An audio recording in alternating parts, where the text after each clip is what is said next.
Bismillahirrahmanirrahim. Assalamualaikum warahmatullahi wabarakatuh. So, Alhamdulillah, macam biasa. So, hari ni saya berkesempatan seperti biasa dapat ride bersama rakan-rakan dan juga dapat test ride sebuah jentera daripada China iaitu Whoosh DX900X. Dan model ni dah masuk 2 tahun lepas. Okay. Dan motosikal ni saya pun sebelum ni saya dah cuba juga. Dan hari ni berkesempatan untuk bawa ke Cameron Highland. So, kita akan bicara sikit berkenaan dengan motosikal ini. Saksikan video ni sehingga habis. Ada yang maklumkan bahawa motosikal ni sama dengan satu lagi model di sebelah tu. Itu model BMW. Kalau model tu, boleh tahan harganya kan. So hari ni kita nak bagi tahu dan rasa ramai yang tahu bahawa motosikal ni harga dia dalam RM49,998. Okey. Dan banyak feature-feature yang menarik atas motosikal ni walaupun dia sebuah motosikal dari China. Okey, untuk cc enjin motosikal ni adalah 895cc. Okey, enjin dia 2 silinder. Okey, 93.8 horsepower. Memang padu kan. Okey. Jadi boleh dikatakan motosikal ni ramai dah memiliki. Dengan harga dia yang murah tapi feature dia memang mantap lah kan. Okey. Bila saya lihat dan saya bawa motosikal ni, okey, saya rasakan memang dengan braking, dia bagi Brembo untuk motosikal ni memang best lah. Bagi jalan corner kan, the brake, sistem brake Brembo dia memang padu. Okey. Untuk suspension, okey, dia hanya pakai Kayaba KYB suspension. Okey. Selain itu ada ABS dan juga meter TFT.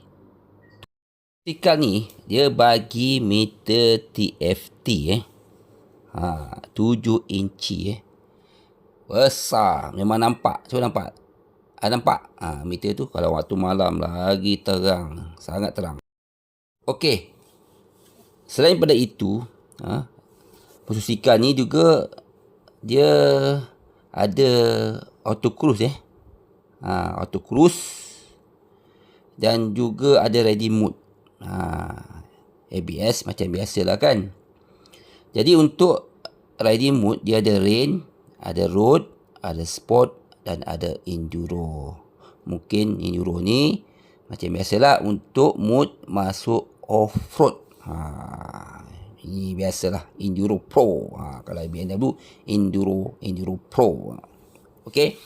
Bila saya bawa motosikal ni kan, saya dapat merasakan dah motosikal ni memang kalau masuk off-road pun tak ada masalah. Memang best. Sangat-sangat menyeronokkan bila bawa motosikal ni. Kenapa saya kata off-road? Selain pada fizikal motosikal ni, dengan fork terbalik dia tu yang agak tinggi. Tayar depan dia 21 inci depan dan belakang 17 inci. Tapi tak rasa membuai memang tak rasa membuai bila corner high speed. Sebab dia orang bagi tahu motosikal ni boleh mencapai lebih daripada 200 km per jam. Tapi saya bawa santai-santai je, relax je kan. Nak pergi mana, laju nak ke mana. Okey, semasa saya ride ni kan hujan, jalan hujan sejuk.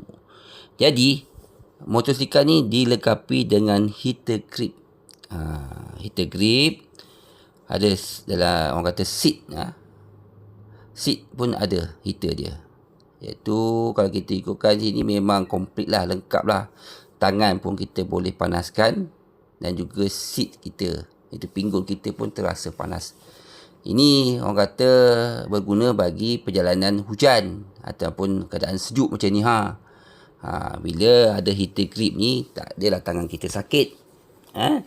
dan tak adalah badan kita terasa sejuk sehingga menyakitkan badan. Memang sebab itulah heater grip ni ada. Sama ada nak guna, tak guna, terserah lah. Ramai yang kata kami tak perlukan benda ni. Tapi kalau dah bagi spek ni, ini satu yang bagus. Okey, berkenaan dengan berat motosikal ni, 238 kg.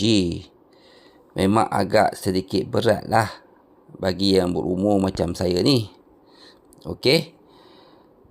Walau bagaimanapun, berat tu normal lah bagi sebuah motosikal adventure. Tak ada lagi yang bawah 180 kilo yang ringan-ringan untuk motosikal adventure. Sebab dia dilengkapi dengan ada box lagi. Kan motosikal ni dapat 3 box ni. Okey. Belum lagi minyak dan juga barang-barang yang kita nak bawa. Itu namanya motosikal adventure. Kalau kita nak relax, motor kapcai, dan sisi yang agak sedikit rendah. Okey. Ini di antara benda yang saya suka lah atas motosikal ni. Dan ada juga benda yang saya nak bagi tahu, atau perkara yang saya nak bagi tahu, kekurangan bagi saya lah sebuah motosikal ni. Okey, kekurangan yang saya rasa lah, ini pandangan saya sendirilah kan. Pada awalnya position. Kalau kita rasa yelah, semua motosikal tak sama dari segi karakter dan juga position dari segi mendalikan motosikal ni. So kita kena sesuaikan. Okey. Kekurangan dia agak sedikit tinggi lah bagi mereka yang kurang inci. Tapi saya 170 cm, dapat jugalah sedikit berinjit. Tapi sebelah kiri atau sebelah kata kaki okey je. Okey. Bagi yang kurang tinggi agak kurang sesuai. Okey. Kemudian yang keduanya, saya tak tahulah. Bila saya pegang motosikal ni, dia vibrate, dia boleh tahan juga. Jadi saja saya pakai glove yang agak sedikit tebal. Jadi dapat kurangkan sedikit getaran di tangan tu. Sakit lah. Kalau kita pakai glove yang agak sedikit ringan ataupun halus, tak sesuai. Kemudian kalau kata enjin yang agak panas tu biasa, normal. Okey, sebuah motosikal yang sisi besar, sedikit panas di bahagian bawah kaki tu biasalah bila kita ride terlalu jauh. Tu bagi saya tu normal saja. Okey.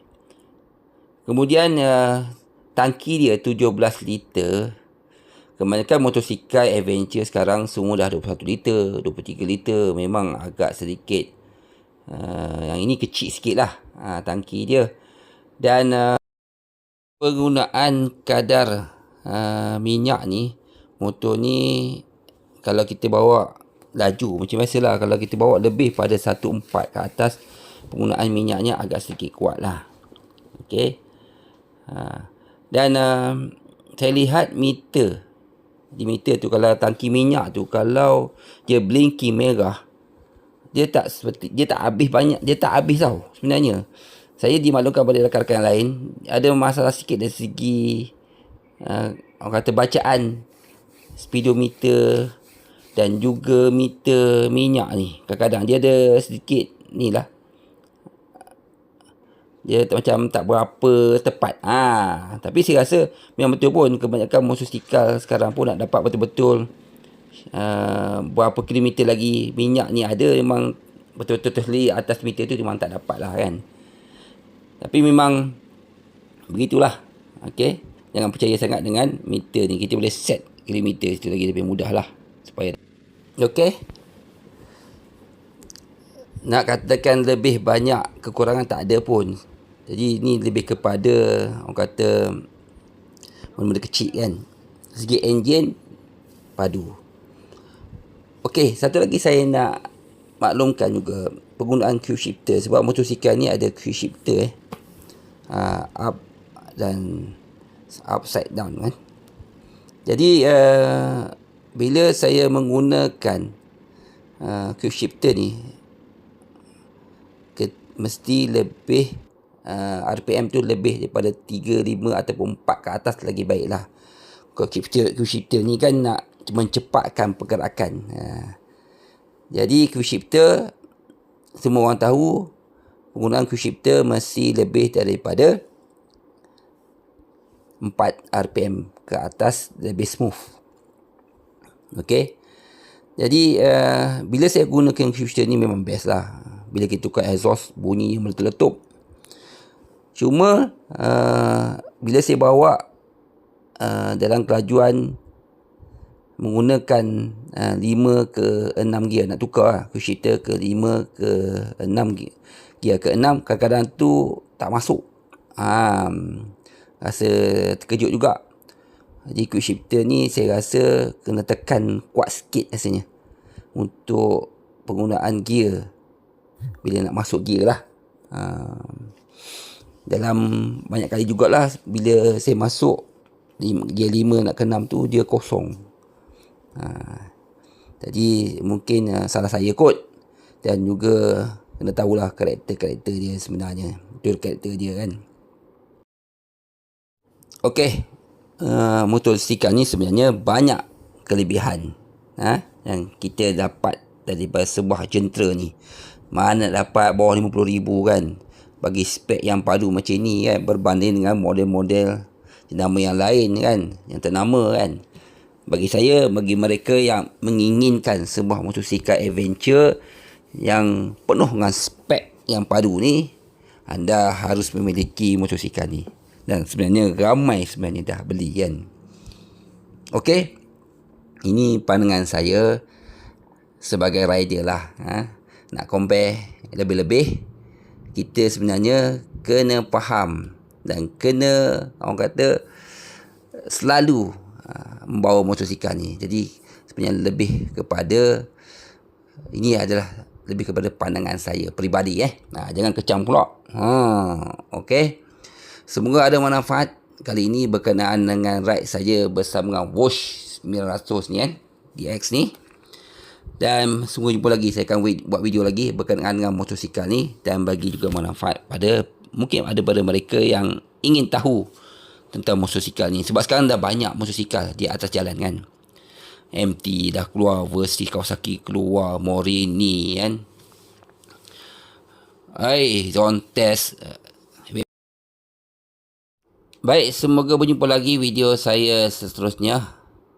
Dan insyaAllah semoga jumpa lagi video saya seterusnya. Alhamdulillah. Dan selamat menyambut Ramadan minggu depan.